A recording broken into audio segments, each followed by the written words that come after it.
Hello, this is Chapman Chen speaking.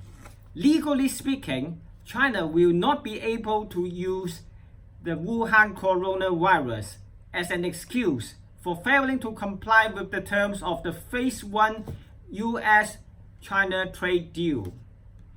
And President Donald Trump will seize upon this opportunity to punish China severely by increasing tariffs on all China goods extensively, among others. It turns out that U.S. Trade Representative Mr. Robert Lighthizer and U.S. Agriculture Secretary Mr. Sonny Perdue have already indicated that they fully expect China to comply with the trade deal despite the Wuhan virus.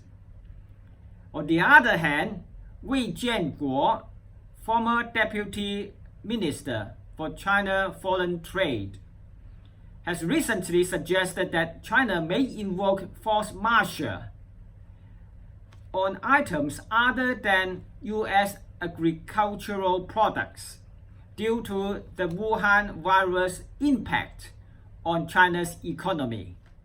In accordance with the trade deal, China is to buy 77 billion US in 2020 and 123 billion US in 2021 of additional US goods.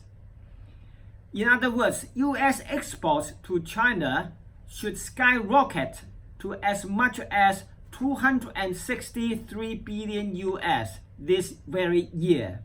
Moreover, China is not to devaluate renminbi for competitive purposes, and it is supposed to stop stealing US intellectual property and to stop exercising forced technology transfer from US companies. Probably, China has had little intention to comply with the terms of the trade deal anyway. Now with the Wuhan coronavirus, China simply is unable to comply with the terms of the deal, for most factories and companies in China now cannot operate. Even though President Xi Jinping is trying to force them to resume working, they just ostensibly obey but secretly resist. Anyway, China enterprises' resumption of work will only lead to more sicknesses and more deaths. Even though the authorities may try to suppress the actual figures, paper won't be able to wrap up fire, as an ancient Chinese saying goes. China has issued 4,800 force majeure certificates due to the epidemic. They covered contracts worth more than 53 billion US dollars. Most of these force majeure claims will not succeed, according to Brian Parrott, a London-based partner at the international law firm Holman Fenwick Whelan. In fact, the party claiming force majeure will have to prove that their ability to meet the contract was impaired or made impossible by the coronavirus.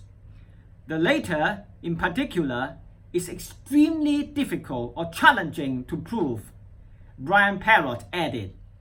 In fact, French oil giant Total has already rejected a force majeure rejection. In fact, French oil giant Total has already rejected a force majeure notice issued by a liquefied natural gas buyer in China, according to Reuters.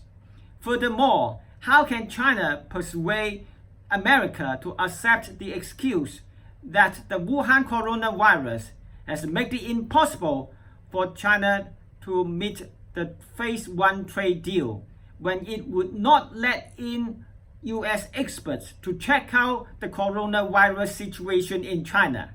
So when China fails to meet the requirements of the trade deal, President Donald Trump will punish China to death by increasing tariffs on all China goods to 40% or even to 100%, among others, as the CCP is the central threat of our times. a stark statement made by Mike Pompeo earlier this year when he met his British counterpart in London.